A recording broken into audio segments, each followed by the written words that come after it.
आज से 6 सितंबर 2020 की प्रातः मुरली है। ओम शांति। अव्यक्त बाप दादा। जब ब्रह्मा बाबा ने शरीर छोड़ दिया था तो जब भगवान ब्रह्मा बाबा और शिव बाबा दादी के तन में आने लगे और जो मुरलियाँ जो पढ़ाया उसको अव्यक्त बोलते हैं। रिवाइज डेट है 16 मार्च 1986 मधुबन। ये मुरली जो आज हम सुनेंगे ये 16 मार्च 1986 को मधुबन में बाबा ने सुनाई थी। इसमें शीर्षक है रूहानी ड्रिल। इन मुरलियों में जो है शुरू होती हैं तो भगवान मीठे बच्चे प्यारे बच्चे ऐसे नहीं शुरू करता है, सीधे एक विषय होता है, उस विषय के ऊपर भगवान सुनाते हैं। तो आज का जो शीर्षक है वो है रूहानी ड्रिल। बाप दादा सभी बच्चों की स्वीट साइलेंस स्थिति को देख रहे हैं। 1 सेकंड में साइलेंस की स्थिति में स्थित हो जाना, यह प्रैक्टिस कहाँ तक की है। 1 सेकंड में साइलेंस की स्थिति में स्थित होना अर्थात मन से कितना जल्दी हम अपने घर परम धाम में जाके बैठ जाते हैं बाबा के पास में, क्योंकि वहीं साइलेंस है, शांति वहीं है, बाकी शांति कहीं नहीं है। इस स्थिति में जब चाहो तब स्थित हो सकते हैं। वह समय लगता है क्योंकि अनादि स्वरूप स्वीट साइलेंस है। अनादि मतलब जो हमारा मुख्य स्वरूप है, जो घर का स्वरूप है, वो शांति का ही है। आदि स्वरूप आवाज़ में आने का है। आदि स्वरूप अर्थात जब हम सतयुग में आके देवी देवता बनते हैं तब हम बोलते हैं वाचा, क्योंकि शरीर मिलता है। लेकिन अनादि अविनाशी संस्कार साइलेंस है। तो अपने अनादि संस्कार अनादि स्वरूप को, अनादि स्वभाव को जानते हुए जब चाहो तब उस स्वरूप में स्थित हो सकते हो। 84 जन्म आवाज़ में आने के लिए हैं, इसलिए सदा आवाज़ में आने का है। 84 जन्म आवाज़ में आने के हैं, इसलिए सदा अभ्यास आवाज़ में आने का है। लेकिन अनादि स्वरूप और फिर इस समय चक्र पूरा होने के कारण वापस साइलेंस होम में जाना है। अनादि अर्थात जो हमारा निज सत्य स्वरूप है वो तो शांति का ही है, और ये चक्र भी, कल्प भी ख़त्म होने वाला है, इसलिए हमें घर में जाना है ना, इसलिए उसका अभ्यास करना है। अब घर जाने का समय समीप है। अब आदि मध्य अंत तीनों कालों का पाठ समाप्त कर अपने अनादि स्वरूप अनादि स्थिति में स्थित होने का समय है। इसलिए इस समय यही अभ्यास ज़्यादा आवश्यक है। अपने आप को चेक करो कि कर्मेंद्रियां जीत बने हो। भगवान क्या कह रहे हैं, अपने आप को चेक करो कि कर्मेंद्रियों से कोई विकर्म तो नहीं होता।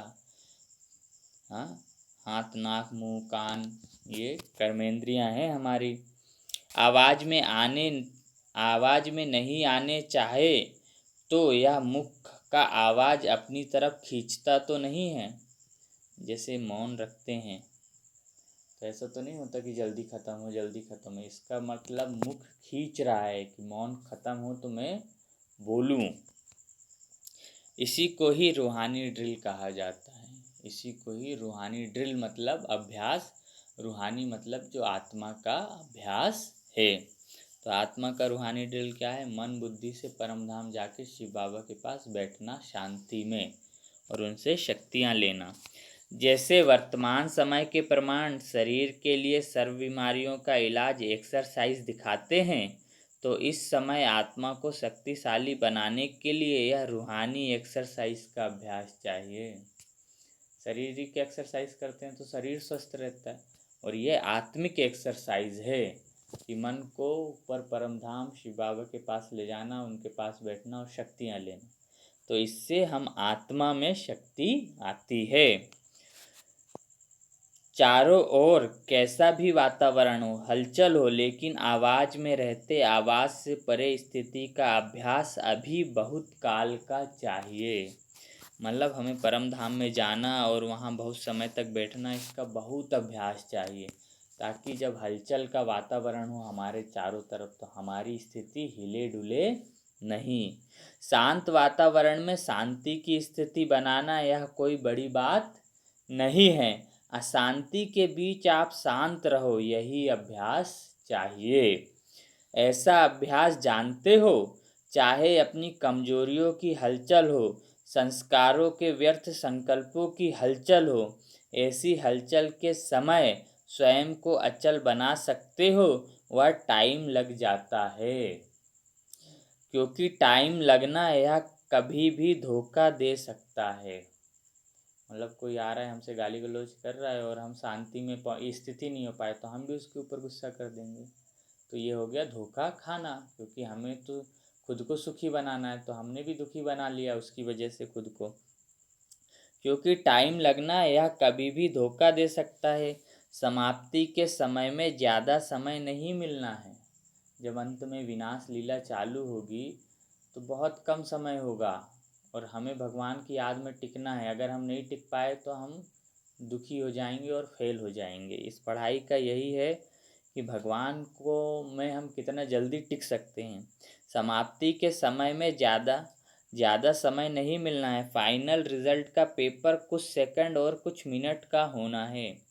पेपर भी यही है, परिस्थिति आएगी और हमें उस पर जीत पानी है, तो हमें भगवान में एक सेकंड में टिकना है। बाबा कहेंगे मन मना भव, मतलब अपने मन को मुझ में लगाओ। अर्थात हम जैसे ही बाबा बोले हम उनके पास जाके बैठ गए, फिर नीचे नहीं आना है हमें। तो ये अभ्यास होना चाहिए। बाबा अगर कहेंगे मध्य जीव हो तो अपने विष्णु स्वरूप में स्थित हो जाना है ना। लेकिन इसका अभ्यास चाहिए, बिना अभ्यास के तो होगा नहीं। लेकिन चारों ओर की हलचल के वातावरण में अचल रहने पर ही नंबर मिलना है।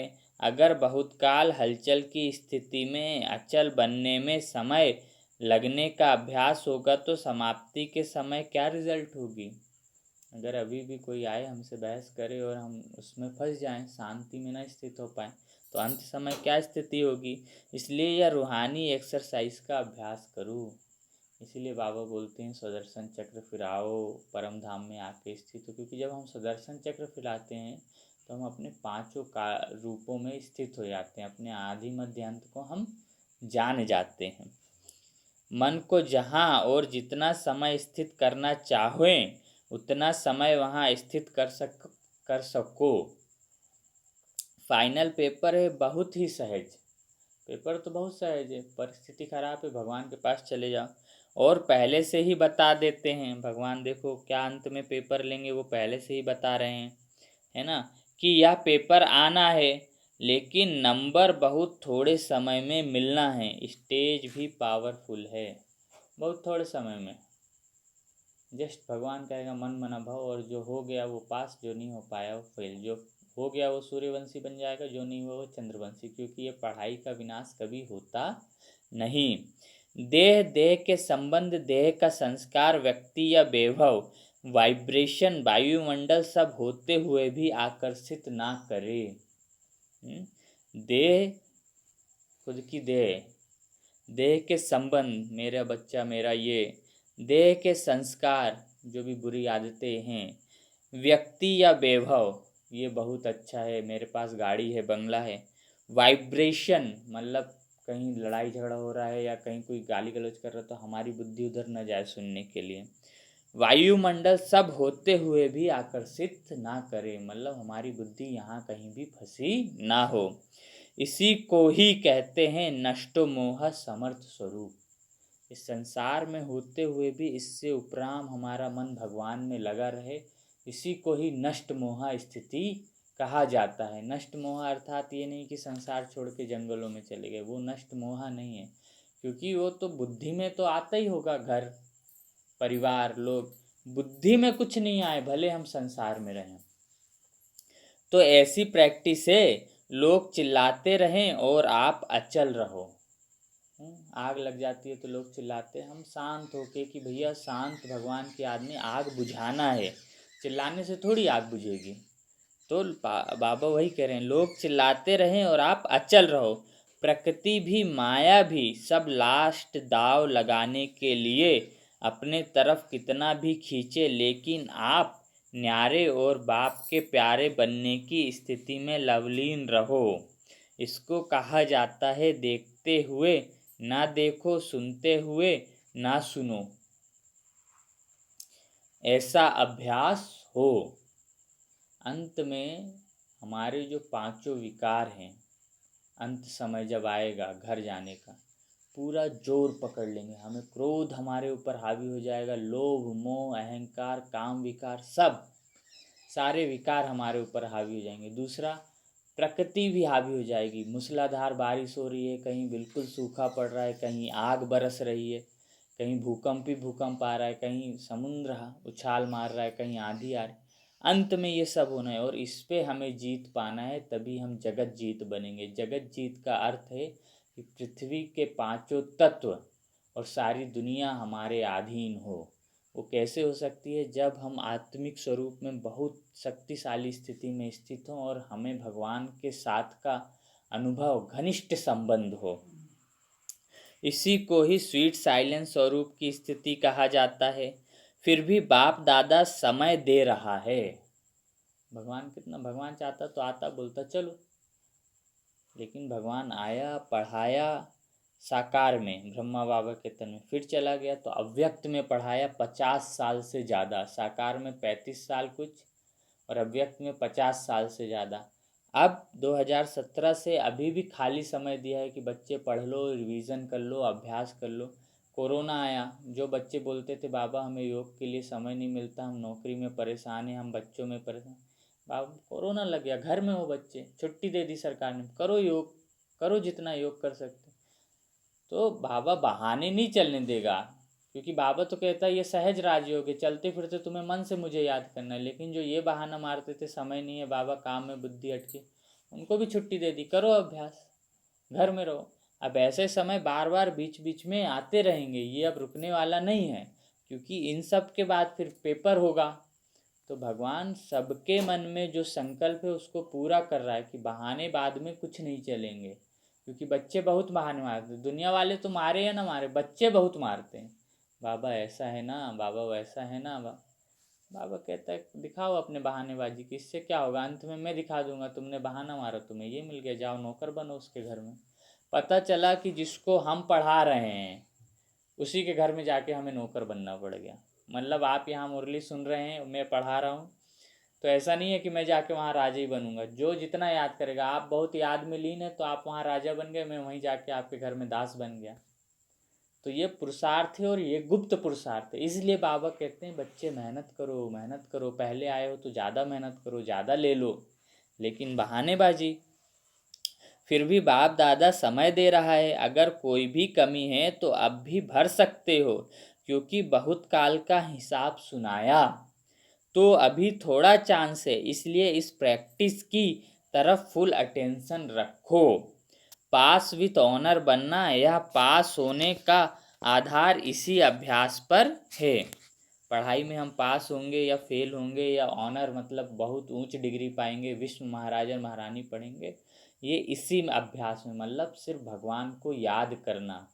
अभी देखो 5-6 दिन से बाबा बिल्कुल स्पष्ट कर करके बता रहा है आत्मा परमात्मा, और आज उसके बारे में पूरा स्पष्ट सुनाया है।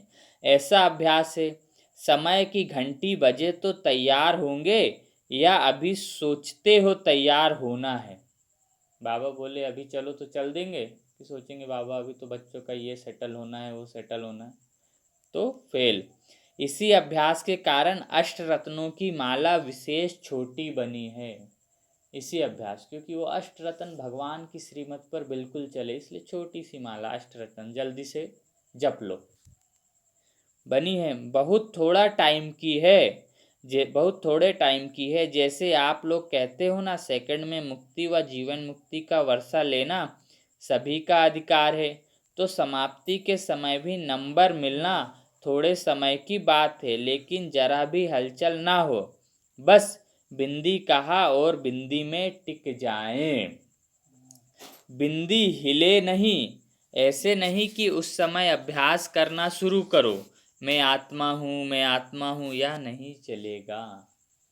अंत में ये नहीं चलेगा, क्योंकि आपको अनुभव ही नहीं होगा। आत्मा आत्मा वो तो रट्टू तोता जैसे हो गया। इसलिए बहुत समय का अभ्यास चाहिए, मैं आत्मा हूँ। इसलिए चलते फिरते उठते बैठते सोते खाते अंदर एक धुन लगा लो, मैं आत्मा हूँ, मैं आत्मा हूँ, मैं आत्मा हूँ। और लगाते समय यहाँ भ्रुकुटी पे देखो भी कि मैं आत्मा हूँ। फिर धीरे धीरे एक ऐसा समय आएगा कि मैं आत्मा हूँ, मैं आत्मा हूँ, ये बोलने की भी ज़रूरत नहीं पड़ेगी, अंदर याद ही रहेगा कि मैं आत्मा भ्रुकुटी में बैठी। लेकिन शुरू में तो अभ्यास करना पड़ेगा। मैं आत्मा हूँ, मैं आत्मा हूँ, यह नहीं चलेगा, क्योंकि सुनाया वार भी चारों ओर का होगा। अब जैसे कोई युद्ध करने आ जाए आपसे और आप कहो नहीं मैं तो अभी जाके कलाबाजी सीखूंगा, युद्ध कैसे, तलवार कैसे चलाते हैं, तो क्या होगा, मर जाएंगे। इसलिए जब समय है पढ़ाई का तब सारी कलाबाजी सीख लो, जो मुख्य अभ्यास है वो कर लो, अंत में कुछ नहीं होगा। लास्ट ट्रायल सब करेंगे, लास्ट ट्रायल सब करेंगे मतलब प्रकृति, विकार और सब अंत में हमें हिलाने के लिए आएंगे, और उसके लिए हमें हमारी स्थिति मजबूत चाहिए। प्रकृति में भी जितनी शक्ति होगी, माया में भी जितनी शक्ति होगी, ट्रायल करेगी। हो सकता है आपका घर टूट जाए, भूकंप आ जाए, रहने को ना हो, सड़क पे रहना पड़े, खाने को ना मिले, सब ये, लेकिन अगर भगवान पे निश्चय है तो हम पास हो जाएंगे। और इस निश्चय के लिए हमें ये निश्चय होना चाहिए कि हम शरीर नहीं, हम आत्मा है। अगर आत्मा का निश्चय नहीं हुआ तो हमें तो लगेगा घर टूट गया, हम रहेंगे कहाँ, खाने को नहीं, हम जिएंगे कहाँ। लेकिन आत्मा का निश्चय होगा तो हमें ये निश्चय होगा कि अब हम ये शरीर छोड़ के जाएंगे, अब ये घर हम खाली करेंगे, तो हमें कोई हिला नहीं सकेगा। तो आत्मा का निश्चय नहीं है, इसलिए आँख जाती है, वो सुंदर है, उसके पास संपत्ति है, क्योंकि हम शरीर के भान से सोचते हैं। तो बाबा वही बोल रहे हैं, प्रकृति में भी जितनी शक्ति होगी, माया में भी जितनी शक्ति होगी, ट्रायल करेगी, अंत में आएगी एक बार देखने कि ये कितना बना है शक्तिशाली, उसी से तय होगा। जैसे पढ़ाई के बाद स्कूल में एग्ज़ाम होता है, किसने कितना पढ़ा उसके हिसाब से परसेंटेज बनते हैं, तो इसमें भी ऐसा ही है। उनकी भी लास्ट ट्रायल और आपकी भी लास्ट कर्मातीत, कर्म बंधन मुक्त स्थिति होगी। कर्मातीत मतलब कर्म से हम परे हो गए और कर्मों के बंधन से हम छूट गए, ये स्थिति हमारी भी होगी। ये अभ्यास करते करते करते फिर भी पेपर तो हो गए, दोनों तरफ की बहुत पावरफुल सीन होगी, वह भी फुल फोर्स, यह भी फुल फोर्स, लेकिन सेकंड की विजय, विजय के नगाड़े बजाएगी। समझा लास्ट पेपर क्या है? सब शुभ संकल्प तो यही रखते भी हैं और रखना भी है कि नंबर 1 आना ही है। तो जब चारों ओर की बातों में विन होंगे तभी 1 आएंगे। अगर एक बात में जरा भी व्यर्थ संकल्प, व्यर्थ समय लग गया तो नंबर पीछे हो जाएगा। इसलिए सब चेक करो, चारों ही तरफ चेक करो। डबल विदेशी सब में तीव्र जाने चाहते हैं ना, इसलिए तीव्र पुरुषार्थ व फुल अटेंशन का अभ्यास में अभी से देते रहो।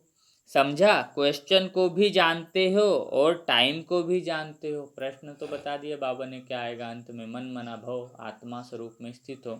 और टाइम भी जानते हो, ये समय कैसा है, और वहाँ का भी टाइम बाबा ने बता दिया, सेकंड की बात है, इससे ज़्यादा समय नहीं मिलेगा। फिर तो सब पास होने चाहिए। अगर पहले से क्वेश्चन का पता होता है तो तैयारी कर लेते हैं, फिर पास हो जाते हैं। आप सभी तो पास होने वाले हो ना? बाबा पूछ रहा है, आप सभी तो पास होने वाले हो ना? अच्छा, यह सीजन बाप दादा ने हर एक से मिलने का खुला भंडारा खोला है। सीजन बोलता है बाबा, जैसे साल आता है तो सबको कैलेंडर दे देता है कि छत्तीसगढ़ वाले कब मिलने आएंगे। जोन बोलता है बाबा, Indore zone, Bhopal zone, Delhi zone, Calcutta zone, तो उस जोन में एक बेल्ट होता है अलग अलग, वहाँ के लोग मिलने आते हैं बाबा से। तो वही बोल रहा है बाबा, सीज़न बोलते हैं उसको, कि अभी ये सीज़न चालू हो गया, बाबा से मिलने का सीज़न चालू हो गया। भंडारा खोला है, आगे क्या होना है वह फिर बताएंगे। अभी खुले भंडारे से जो भी लेने आए हैं वह तो ले ही लेंगे। ड्रामा का दृश्य सदा बदलता ही है, लेकिन इस सीज़न में चाहे भारतवासियों को, चाहे डबल विदेशियों को, सभी को विशेष वरदान तो मिला ही है। बाप दादा ने जो वायदा किया है वह तो निभाएंगे। इस सीज़न का फल खाओ, फल है मिलन, वरदान। भगवान से मिले और उन्होंने जो वरदान दिया यही फल है, क्योंकि आत्मा भगवान से मिलती है और वरदान भी आत्मा को मिलता है। सभी सीजन का फल खाने आए हो ना, बाप दादा को भी बच्चों को देख खुशी होती है, फिर भी साकारी सृष्टि में तो सब देखना होता है, अभी तो मौज मना लो।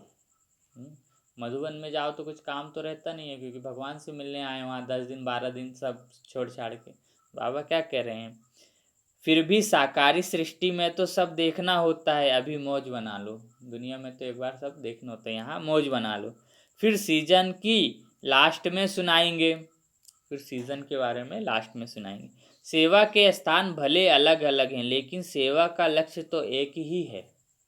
सेवा का स्थान जैसे मनगामा का सेंटर है, रीवा का सेंटर है, भोपाल, सब अलग अलग हैं, ये सेवा स्थान है, लेकिन इनका लक्ष्य क्या है, भगवान का संदेश सबको देना और इस पतित दुनिया को पावन बनाना। उमंग उल्लास एक ही है, इसलिए बाप दादा सभी स्थानों को विशेष महत्व देते हैं। ऐसे नहीं एक स्थान महत्व वाला दूसरा कम है, नहीं, जिस भी धरनी पर बच्चे पहुँचे हैं उससे कोई ना कोई विशेष रिजल्ट अवश्य निकलनी है। फिर चाहे कोई की जल्दी दिखाई देती, कोई की समय पर दिखाई देगी, लेकिन विशेषता सब तरफ की है। कितने अच्छे अच्छे रत्न निकले हैं, ऐसे नहीं समझना कि हम तो साधारण हैं, सब विशेष हो। क्यों हम सब विशेष हैं? अगर कोई विशेष ना होता तो बाप के पास नहीं पहुंचता। अगर हम विशेष आत्मा नहीं है तो हम भगवान को पहचान ही नहीं पाते। हम में सबसे बड़ी यही विशेषता है कि दुनिया जिसको ढूंढ रही है उसने हमको ढूंढ लिया और हमने भी उसको पहचान लिया, तो हम तो विशेष से भी विशेष हैं। लोग अभी भी भक्ति कर रहे हैं, चंदन लगड़ रहे हैं, तपस्या में लीन हैं, नंगे पैर घूम रहे हैं, मुख में कपड़ा बांध रहे हैं, लेकिन भगवान तो उन्हें मिला नहीं, और हमें मिल गया, और हमें निश्चय भी है मिल गया, क्योंकि वो सत्य स्वरूप, निज स्वरूप, बिंदु स्वरूप है। उसका किसी जाति धर्म समुदाय से कोई लेना देना नहीं, वो सभी आत्माओं का पिता है। तो हमें निश्चय है कि भगवान हमें मिल गया। अगर कोई विशेषता ना होती तो बाप के पास नहीं पहुंचता। विशेषता है, लेकिन कोई विशेषता को सेवा में लगाते हैं, कोई सेवा में लगाने के लिए अभी तैयार हो रहे हैं, बाकी है सब विशेष आत्माएं। सब में विशेषता है, इसलिए भगवान कहता है सबके अंदर विशेषता देखो, और कुछ नहीं देख सकते हो तो ये देखो, ये सब भगवान के बच्चे हैं। सब में गुण होता है, कोई कितना भी बुरा इंसान हो, सब में गुण होता है। जैसे पड़ोसी का गुण है, उसको कोई कुछ भी बोले, वो दूसरे दिन से वैसे ही उनसे बात करेंगे। उनको ये नहीं होता कि ये मुझसे नफरत कर रहा था या गाली दे रहा था कुछ, ये एक गुण है।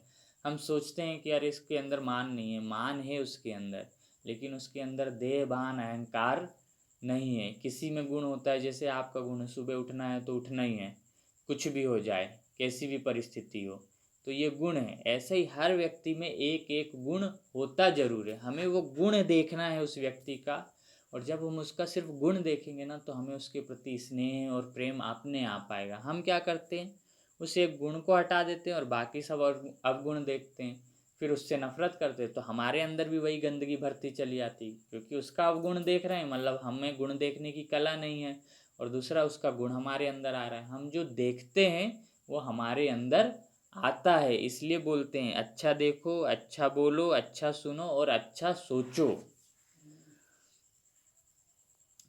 सब महारथी महावीरों एक एक की महिमा शुरू करे तो लंबी चौड़ी माला बन जाएगी। शक्तियों को देखो तो हर एक शक्ति महान आत्मा, विश्व कल्याणकारी आत्मा दिखाई देगी। ऐसे हो ना, या सिर्फ अपने अपने स्थान के कल्याणकारी हो। बाबा क्या बोल रहे हैं, सिर्फ अपने ही कल्याण करना है कि पूरे विश्व का कल्याण करना है? अच्छा, क्यों बाबा बोलता है विश्व कल्याणकारी? क्योंकि आप अपना कल्याण करके सतयुग में जा ही नहीं सकते, क्योंकि जब आप विश्व का कल्याण करोगे, जब ये दुनिया परिवर्तित होगी तब जाओगे। और अगर सिर्फ अपना कल्याण करोगी तो पूजा नहीं होगी, भक्ति में कोई याद ही नहीं करेगा। 33 करोड़ देवी देवताओं की जय बोल के बस खत्म है ना। तो जहाँ कुल देवी देवताओं की घर घर में पूजा हो रही है, अर्थात वहाँ किसी आत्मा ने पुरुषार्थ किया है। उनके मंदिर नहीं बन सके लेकिन उन्होंने भी बहुत पुरुषार्थ किया, इसलिए उनका घरों में यादगार है कुल देवी देवताओं के रूप में। कुल का मतलब होता है वंश और देवी देवता मतलब देवी देवता। तो हम कुल देवी देवता की पूजा करते हैं, अर्थात हम देवी देवता वंश के हैं। जितने भी लोग कुल देवी देवताओं की पूजा करते हैं वो सब देवी देवता वंश के हैं। क्योंकि बाहर विदेशों में कहीं कुल देवी देवताओं की पूजा नहीं होती, कुछ लोग करते होंगे, उसमें से कुछ बाबा के बच्चे बने हैं। क्योंकि विदेशों में भी 140 देशों में बाबा के सेंटर हैं। इस मुस्लिम धर्म के लोग भी बाबा के हैं, क्रिश्चियन धर्म के लोग भी आते हैं, सिख धर्म के भी आते हैं। तो उनके यहाँ भी कहीं ना कहीं उनके पूर्वज यही आदि सनातन देवी देवता धर्म की वो आत्माएं हैं जो वापस आ रही हैं। अब दूसरी मुरली है आज बाबा ने सुनाई है, ये थी 6/9/2020 आज ही का, मतलब ये रिवाइज है 19 मार्च 1986 की। वो थी 6 मार्च की या 19 मार्च, उसके मतलब 13 दिन बाद बाबा फिर आए थे, फिर सुनाए। इसका शीर्षक है अमृत वेला श्रेष्ठ प्राप्तियों की वेला। जो 2 बजे से और 4:45 का समय है उसको बाबा बोलते हैं अमृत वेला, अर्थात उस समय अमृत की वर्षा होती है। मतलब उस समय हमारे मन में कोई भी मनोकामना है, शुभ भावना है, उसको लेके हम उस समय उठ के बाबा को याद करें। जैसे है हमें कि हमारे बच्चे अच्छे से सेटल हो जाएं, तो उस भावना से हम रोज़ सुबह उठ के भगवान को याद करें बस, तो वो भावना पूरी हो जाएगी। क्योंकि उस समय भगवान बहुत भोलानाथ है, बच्चों से मिलने आता है और बच्चे जो चाहते हैं उसको भरपूर करता है बच्चों को। लेकिन हमें 2 बजे से 4:45 के बीच उठ के बैठना पड़े और जागृत अवस्था में बैठना पड़े। ऐसा नहीं कि झपकी आ रही है मन, और मन बुद्धि से उसके पास जाके बैठ जाना है और उससे बातें करो। क्योंकि बातें नहीं करोगे तो चलिए बाबा को याद करें।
अमृत वेला श्रेष्ठ प्राप्तियों की बेला। आज रूहानी बागवान अपने रूहानी रोज फ्लावर्स का बगीचा देख रहे हैं। रूहानी बागवान मतलब आत्माओं के माली अपने रूहानी रोज फ्लावर्स का बगीचा देख रहे हैं, मतलब रूहानी आत्माओं का जो गुलाब के फूल है उनका बगीचा देख रहे हैं। जब बाबा आते हैं, बच्चे बैठते हैं, तो सोचो भगवान हमें कितने मीठे मीठे शब्दों से और कितने ऊंचे शब्दों से हमारी महिमा करता है। ऐसा रूहानी गुलाब का बगीचा अब इस संगम पर ही बाप दादा द्वारा ही बनता है। बाप दादा हर एक रूहानी गुलाब के फूल की रूहानियत की खुशबू और रूहानियत के खिले हुए पुष्पों की रौनक देख रहे हैं। खुशबूदार सभी हैं, लेकिन किसकी खुशबू सदाकाल रहने वाली है और किसकी खुशबू थोड़े समय के लिए रहती है। सदाकाल उसकी रहेगी जो निरंतर बाप की याद में रहेगा, और थोड़े समय की उसकी जो अभी याद किया भूल गया, अभी याद किया भूल गया। लेकिन खुशबू जरूर रहती है, क्योंकि हम बाबा के बच्चे हैं। कोई गुलाब सदा खिला हुआ है और कोई कब खिला हुआ, कब थोड़ा सा धूप हुआ मौसम के हिसाब से मुरझा भी जाता है। कोई गुलाब होते हैं ना 12 महीने खिलते हैं, कुछ कभी कभी खिलते हैं, वैसे ही बता रहे हैं बाबा, मुरझा जाते हैं, लेकिन हैं फिर भी रूहानी बागवान के बगीचे के रूहानी गुलाब। कोई कोई रूहानी गुलाब में ज्ञान की खुशबू विशेष है। हम रूहानी गुलाब हैं, हमें कोई कोई में ज्ञान की खुशबू विशेष है। मतलब ये मुरलियाँ कंठ है, और ज्ञान सुनाएंगे तो एक एक चीज़ ऐसी ऐसी चीज़ सुना देंगे कि जो हमें पता ही नहीं होगी, है ना। कोई में याद की खुशबू विशेष है, और कोई योगी है बहुत भगवान से योग में, तो कोई में धारणा की खुशबू, कोई में सेवा की खुशबू विशेष है। कोई में धारणा मतलब किसी के हाथ का नहीं खाना, मतलब नहीं खाना, नहीं पीना मतलब नहीं पीना, ये धारणा है। पवित्र रहना, नहाना, कपड़े नए साफ सुथरे ही पहनना, शौच जाना तो नहाना मतलब नहाना ही है ना। और कोई में सेवा की खुशबू विशेष है। सेवा अर्थात बाबा का संदेश देते रहना, भगवान आया है आया है आया है आया है, सुनाते ही रहना सबको, ये कर रहा है वो कर रहा है, रुकते ही नहीं है। कोई भी मिलेगा बस बाबा का परिचय देना चालू हो जाएंगे, कुछ नहीं देखेंगे वो सुन रहा है नहीं सुन रहा, समझ रहा है नहीं समझ रहा, कुछ नहीं, चालू। कोई कोई ऐसे भी हैं जो सर्व खुशबुओं से संपन्न हैं, जिनमें चारों है, ज्ञान योग धारणा सेवा, ये 4 विषय है। जो चारों विषय में निपुण होगा और 100% होगा वही अष्टरतन है, इसीलिए अष्टरतन की माला गाई जाती है। तो बगीचे में सबसे पहले नज़र किसके ऊपर जाएगी? किसके ऊपर जाएगी? सबसे सुंदर फूल और सबसे खुशबूदार फूल पे, जिसकी दूर से ही खुशबू आकर्षित करेगी।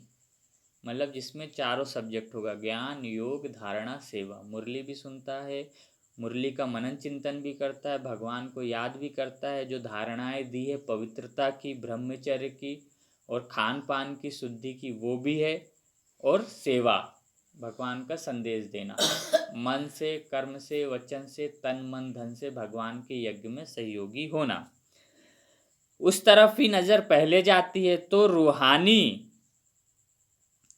तो बगीचे में सबसे पहले नज़र किसके ऊपर जाएगी? जिसकी दूर से ही खुशबू आकर्षित करेगी, उस तरफ ही सबकी नज़र पहले जाती है। तो रूहानी बागवान सदैव सभी रूहानी गुलाब के पुष्पों को देखते हैं, लेकिन नंबरवार।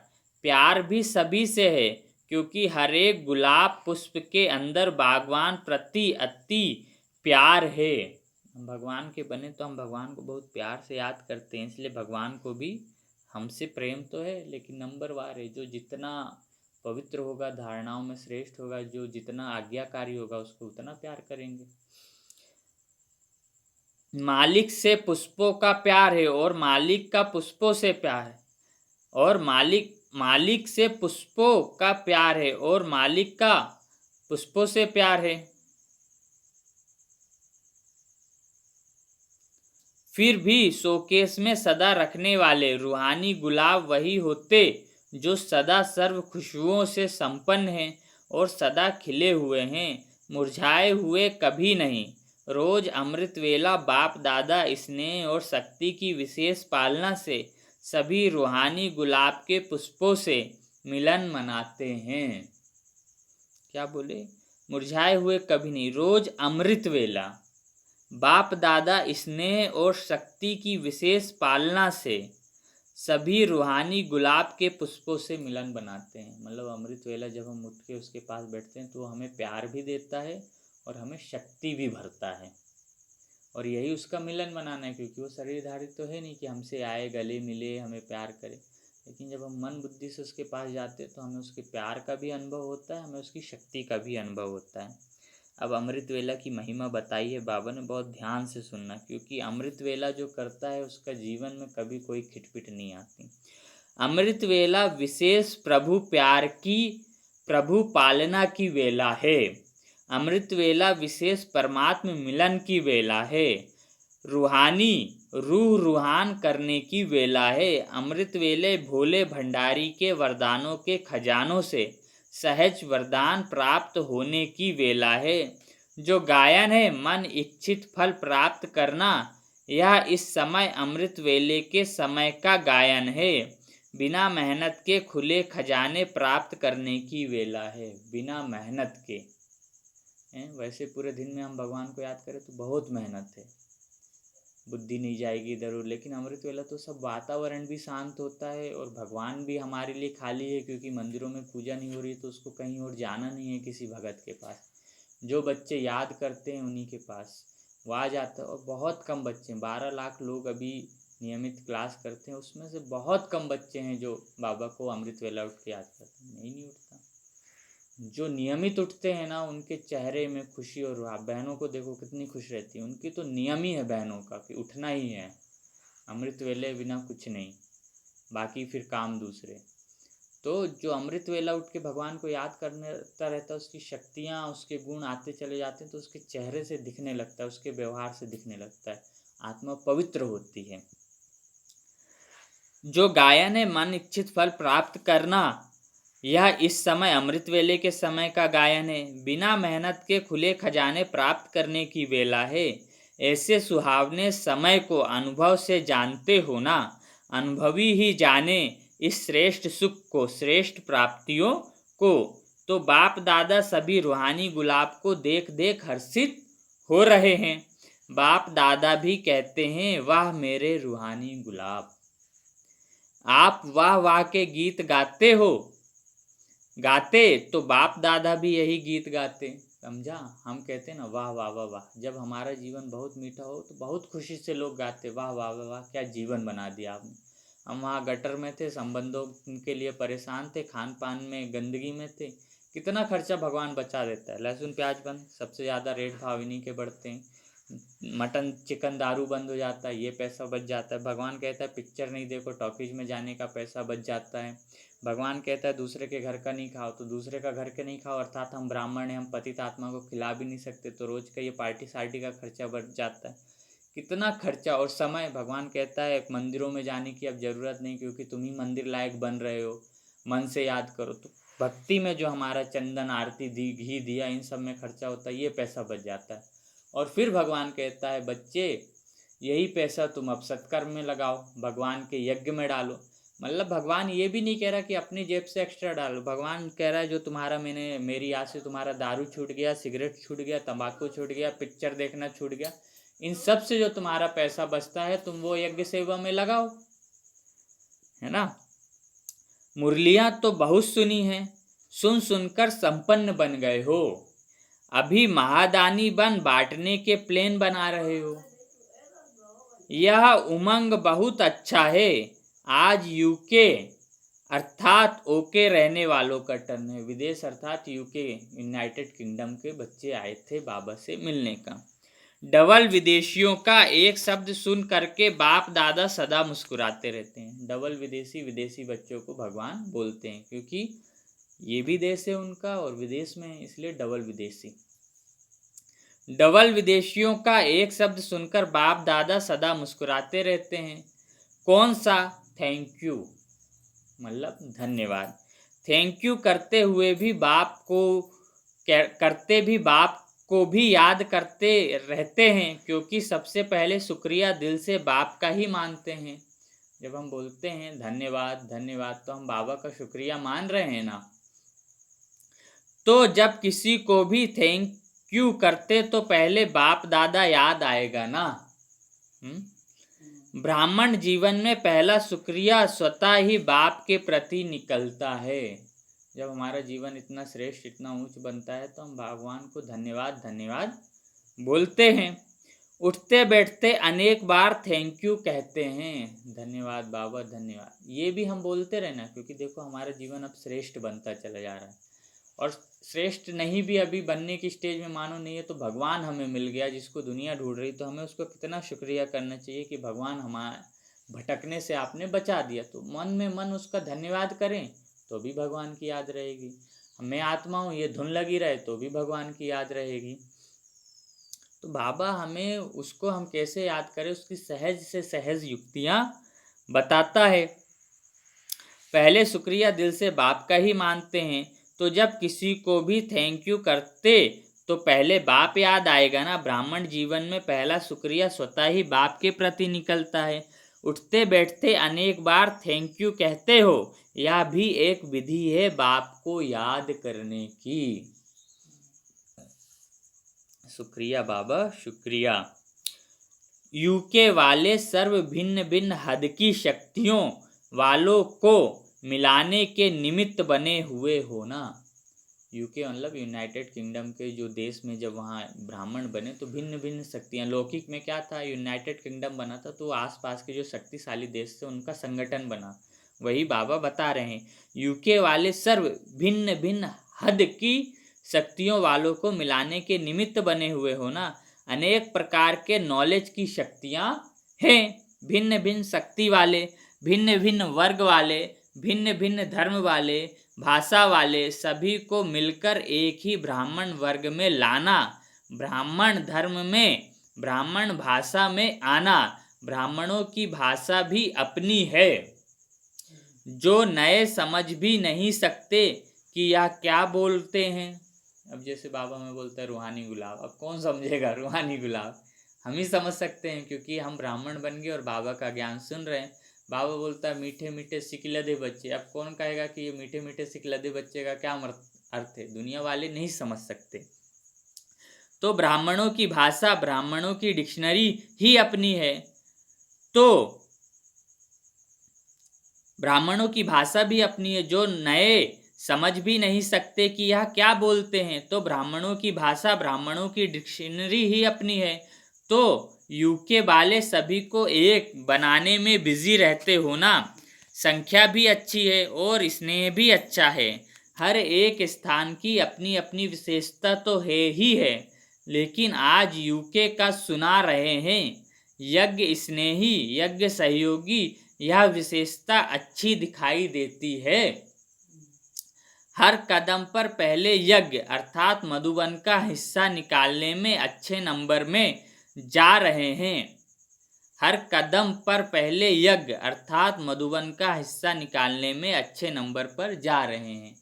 हमारी जो दादी थी उन्होंने बताया था हम लोगों को, कुमारों के लिए विशेष कहा, कुमार कुमारियों के लिए और गृहस्थियों के लिए भी, लेकिन कुमारों के लिए कहा कि विशेष जब आप जो कमाई करते हो उसके 5 हिस्से करो। एक हिस्सा करो मधुबन यज्ञ के लिए, दूसरा हिस्सा करो जिस सेंटर में आप जाते हो, तीसरा हिस्सा करो अपने लौकिक परिवार के लिए, चौथा हिस्सा करो अपने लिए, और 5वां हिस्सा अपने भविष्य के लिए जमा करो, परिस्थितियों के लिए। निकालने में अच्छे नंबर में जा रहे हैं। डायरेक्ट मधुबन की याद एक स्पेशल लिफ्ट बन जाती है। हर कार्य में, हर कदम में मधुबन अर्थात बाप की याद है। यह बाप की पढ़ाई है, यह बाप का ब्रह्मा भोजन है, या बाप से मिलन है। मधुबन स्वतः ही बाप की याद दिलाने वाला है। वहाँ गए और मधुबन याद आएगा तो भगवान ने याद आएगा कि मैं यहाँ भगवान से मिला। खाना खाया तो भगवान के यहाँ का खाना खाया। इसलिए ब्राह्मण का है ना, ब्रह्मा भोजन का बहुत महत्व है, क्योंकि वो नसीब नहीं होता। ब्रह्मा भोजन का इसलिए महत्व है क्योंकि भगवान आए, उन्होंने ब्रह्मा रचा, और वो भोजन जो मिल रहा है वो भगवान का ही भोजन है। कहाँ भी रहते मधुबन की याद आना अर्थात विशेष स्नेह लिफ्ट बन जाता है। चढ़ने की मेहनत से छूट जाते, सेकंड में स्विच ऑन किया और पहुंचे। बाप दादा को और कोई हीरे मोती तो चाहिए नहीं। अब भगवान को हमसे मतलब हम भगवान को क्या दे सकते, उससे तो हमसे उसको कुछ नहीं चाहिए, लेकिन हम क्या दे सकते हैं। तो भगवान बोल रहे बाप दादा को और कोई हीरे मोती तो चाहिए नहीं, बाप को स्नेह की छोटी सी वस्तु ही हीरे रत्न है। जो हम उसको प्यार करते हैं, सच्चा ईमानदारी से उसके साथ चलते हैं, वही स्नेह का रत्न है। इसलिए सुदामा के कच्चे चावल गाए हुए हैं। भक्ति में मिसाल है ना, एक मुट्ठी चावल ले गया और महल माड़ियाँ मिल गई सुदामा को। तो उसके पास वही था, लेकिन उसकी भावना थी मेरा मित्र है, मैं उसको ले जाके दूं, मिलने जा रहा हूं तो अपने घर का कुछ दूं। भावना से लेके गया, इसलिए सब कुछ मिल गया। इसलिए भगवान क्या कहता है, भावना से दो। कोई कहे मैंने लाखों डाल दिए, जैसे आजकल नहीं बोलते उस माता के यहाँ इस देव बहन ने करोड़ों दान, क्या किया आपने, तो ढोंग कर दिया, तो आपको नाम मिल गया, उसका कुछ मिलेगा नहीं, शून्य। करोड़ों डाले वो चले गए, उसके बदले में आपको नाम मिल गया। इसलिए कहा जाता है दान हमेशा गुप्त करो, इस हाथ से करो तो इस हाथ को भी पता ना हो, क्योंकि गुप्त दान का ही रिटर्न होता है। गुप्त दान आपको अहंकार से भी बचा लेता है और हर चीज़। और कोई भी अच्छा कर्म करते हो तो उसकी महिमा अपने मुख से नहीं करो, अर्थात उसका गायन ही नहीं करो। किसी को पता ही नहीं चलना चाहिए आपने किसके लिए क्या किया है, बस कल्याण, तब हमको उसका फल मिलता है। इसलिए सुदामा के कच्चे चावल गाए हुए हैं। इसका भाव अर्थ यही है कि स्नेह की छोटी सी सुई में भी मधुबन याद आता है तो वह भी बहुत बड़ा अमूल्य रत्न है, क्योंकि स्नेह का दाम है, वैल्यू स्नेह की है। कीमत स्नेह, कोई हमें कितना भी पैसा दे और अहंकार दिखाए मैंने तेरे लिए किया, तो उसका कोई मतलब नहीं है ना। कोई हमें भोजन दे और गाली देता रहे, उसका कोई मतलब नहीं। अगर आप उसको किसी को भी खिला रहे हो तो मन से खिलाओ, नहीं तो नहीं खिलाओ, नहीं तो आपके ऊपर और ही पाप कर्म चढ़ जाएगा। नहीं तो खिलाओ मत, कोई दिक्कत नहीं है, लेकिन खिलाते हो या देते हो तो उसका कभी अहंकार नहीं रखो। तो वह भी बहुत बड़ा अमूल्य रत्न है, क्योंकि स्नेह का दाम है, वैल्यू स्नेह की है, चीज की नहीं। अगर कोई वैसे भी भल कितना भी दे देवे, लेकिन स्नेह नहीं तो उसका जमा नहीं होता, और स्नेह से थोड़ा भी जमा करे तो उनका पदम जमा हो जाता है। तो बाप को स्नेह पसंद है, तो यूके वालों की विशेषता यज्ञ स्नेही, यज्ञ सहयोगी आदि से रहे हैं। आदि मतलब शुरू से, जब से वो बाबा के बने हैं। यही सहज योग भी है, सहयोग सहज योग है। सहज योग का संकल्प आने से भी याद तो बाप की रहेगी ना। तो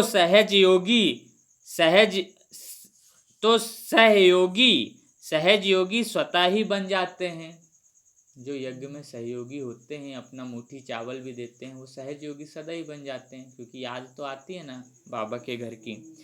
तो सहयोगी बनने वाले भी सहज योगी की सब्जेक्ट में अच्छे नंबर लेते हैं। दिल का सहयोग बाप को प्रिय है, इसलिए यहाँ यादगार भी दिलवाला मंदिर बनाया है। जैन लोगों ने मधुबन में एक दिलवाड़ा मंदिर बनाया है, उसको बाबा दिलवाला मंदिर बोलते हैं। तो वो हम लोगों का यादगार है। उसमें कैसा है, बीच में एक मुख्य मंदिर है, उनके जो मानते हैं जैन लोग, मतलब वो ब्रह्मा का यादगार है। उसके फिर चारों ओर उनके 108 जो उनके हो के गए जैन धर्मों में, वो सब तपस्वी में हैं। तो हमारी जो 108 की माला है वो, फिर उसके ऊपर स्वर्ग देवी देवता हैं, तो देवी देवता हम जाके बनेंगे। तो वो मंदिर हमारा यादगार है। अभी जैन लोग मानते नहीं, अंत में वो मानेंगे, क्योंकि वहाँ ब्रह्मा है और फिर पूरे 108 तपस्वी हैं और फिर ऊपर पूरे स्वर्ग में स्वर्ग के नज़ारे हैं। तो दिल का सहयोग बाप को प्रिय है, इसलिए यहाँ यादगार भी दिल वाला मंदिर बनाया है।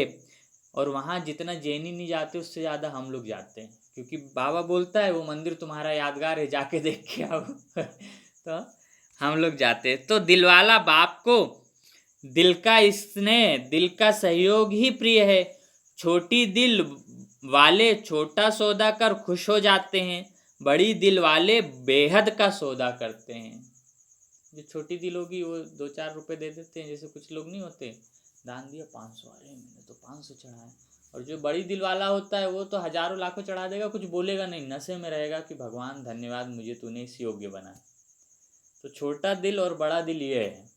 ब्रह्मा बाबा का बहुत बड़ा दिल कहेंगे, क्योंकि जैसे ही भगवान मिला उसको सब दे दिया और लग गया उसकी सेवा में, वो बड़ा दिल वाला। और कुछ छोटे दिल वाले आज भी, अरे बहनें बोलती हैं ये करो, नहीं होता कोई बात नहीं, मना कर दो, लेकिन अंदर संकल्प नहीं आना चाहिए कि बहनें तो बोलती रहती ये करो वो करो। क्योंकि बाबा ने ये कहा है कि आप घर में हो, परिवार में हो, तो आपको बैलेंस करके चलना है, ये नहीं कि सब दे दिया दे दिया दे दिया, नहीं। और अब बाबा सेंटर्स में आके रहने को भी किसी को नहीं बोलता, बोलता है सब सेंटर्स में आ जाएंगे तो मेरा संदेश कौन देगा किसको। तो आपको गृहस्थी में रहना है, और मैं जो सिखा रहा हूँ वैसा बनना है, ताकि आपको लोग देख के जान सके कि भगवान आया है।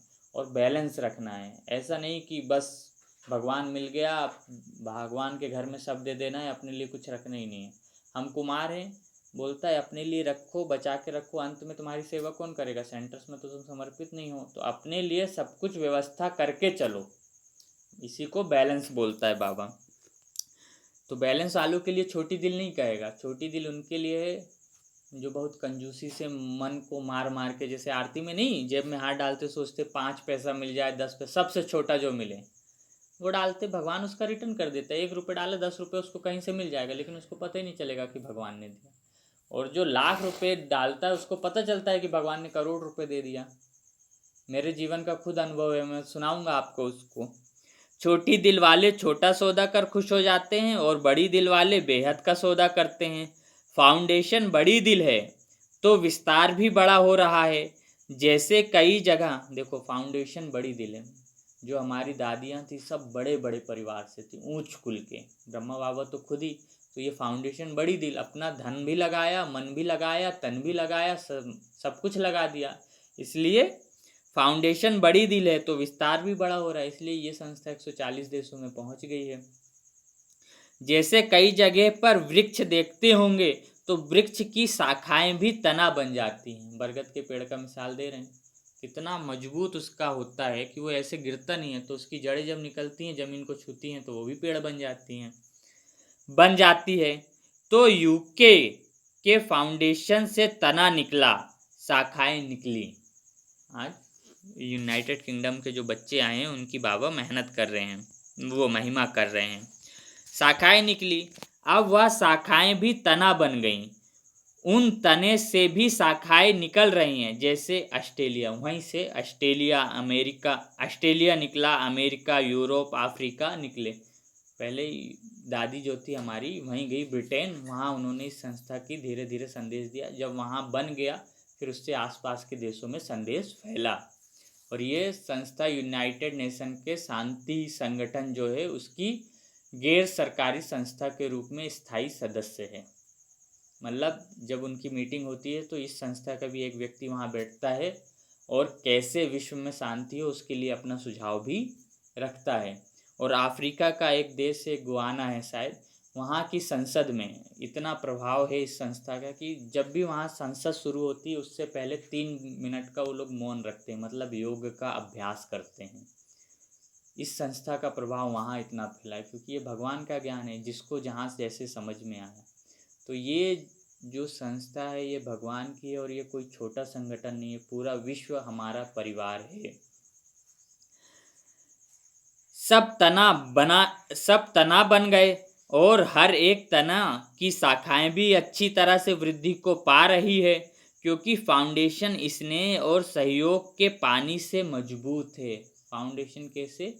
स्नेह और सहयोग, इसलिए विस्तार भी अच्छा है और फल भी अच्छे हैं। विस्तार मतलब ज़्यादा लोगों को पता चले, और फल मतलब हम जो ज्ञान में चल रहे हैं वो भी निश्चय बुद्धि होके चल रहे हैं। अच्छा, मीठे मीठे सिकी लधे बच्चों प्रति माता पिता बाप दादा का याद प्यार और गुड मॉर्निंग। रूहानी बाप की रूहानी बच्चों को नमस्ते।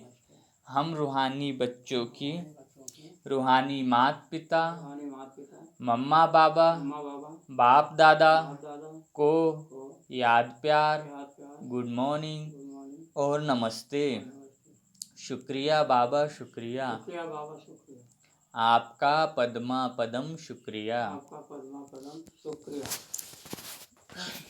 वरदान, देह भान का त्याग कर निक्रोधी बनने वाले निर्माण चित्त भव। आज का वरदान क्या दिया भगवान ने हमें कि अगर हम देह भान का त्याग करेंगे तो हमारे अंदर से क्रोध चला जाएगा, हम निक्रोधी हो जाएंगे और जिससे हम निर्माण चित्त हो जाएंगे। निर्माण चित्त मतलब बहुत सरल, हमें आनंद की अनुभूति होगी, हमें किसी से कोई घृणा नहीं होगी।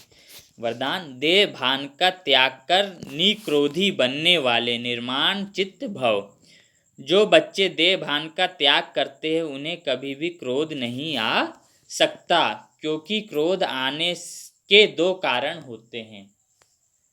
एक, जब कोई झूठी बात कहता है, और दूसरा जब कोई ग्लानि करता है, मतलब हमारी कोई निंदा करता है ना। यही दो बातें क्रोध को जन्म देती हैं। ऐसी परिस्थिति में निर्माण चित्त के वरदान द्वारा, भगवान ने हमें क्या किया, सरल रहो, ये वरदान दिया है। वरदान द्वारा अपकारी पर भी उपकार करो, मतलब जो हमारे को गाली भी दे रहा है और हमारी निंदा कर रहा है या हमसे झूठी बात बोल रहा है, उस पर भी हमें उपकार करना है। गाली देने वाले को गले लगाओ, गले लगाने मतलब उसके लिए शुभ सोचना, गले लगाओ। निंदा करने वाले को सच्चा मित्र बनाओ, निंदा जो हमारी करे उसको पास रखो, ऐसे ही है ना दोहा एक। तब कहेंगे कमाल, तब उनको भी लगेगा कि ये व्यक्ति कैसा है। कुछ दिन कहेंगे कि इसको तो कोई सम्मान नहीं, लेकिन फिर धीरे धीरे कहेंगे नहीं, इसमें कोई अलग बात है। क्योंकि कोई हमें गाली दे, हम उसको रिप्लाई नहीं करेंगे तो कहेंगे ये कमज़ोर है कुछ दिन तक, लेकिन जब बार बार वो देखेंगे, समझेंगे कि इसका तो कोई असर ही नहीं पड़ता, ये आनंद में रहता, तब ये समझ जाएंगे नहीं इसके अंदर कुछ है। तब कहेंगे कमाल, जब ऐसा परिवर्तन दिखाओ तब विश्व के आगे प्रसिद्ध होंगे। जब हम ऐसा होंगे तो हमारे गुणों से ही लोग हमारी महिमा करेंगे, तो वो विश्व के आगे प्रसिद्धि है। तो हम यहाँ हैं, हमें गांव में लोग देखेंगे तो हम गांव के आगे प्रसिद्ध हो जाएंगे। इससे प्रसिद्धि से क्या होगा, वो भी बनना चाहेंगे हमारे जैसा। स्लोगन, मौज का अनुभव करने के लिए माया की अधीनता को छोड़ स्वतंत्र बनो। मौज का अनुभव करने के लिए माया की अधीनता को छोड़ स्वतंत्र बनो। माया क्या है, काम क्रोध लोभ मोह अहंकार और आलस्य, देह अभिमान, ये माया है। इसको छोड़ स्वतंत्र बनो। स्वतंत्र कैसे बनेंगे, जब निश्चय करेंगे मैं आत्मा हूँ और इस शरीर का मालिक हूँ, तो सारे विकार तो शरीर से हैं, मैं आत्मा अलग हूँ शरीर से, जैसे हो जाएंगे हम स्वतंत्र महसूस करने लगेंगे। आत्मा जैसे ही हम निश्चय करेंगे, आत्मा में खुद ही इतनी शक्ति और बल है कि हम विकारों से छूटते चले जाएंगे। स्लोगन है, मौज का अनुभव करने के लिए माया की अधीनता को छोड़ स्वतंत्र बनो। अच्छा, ओम शांति।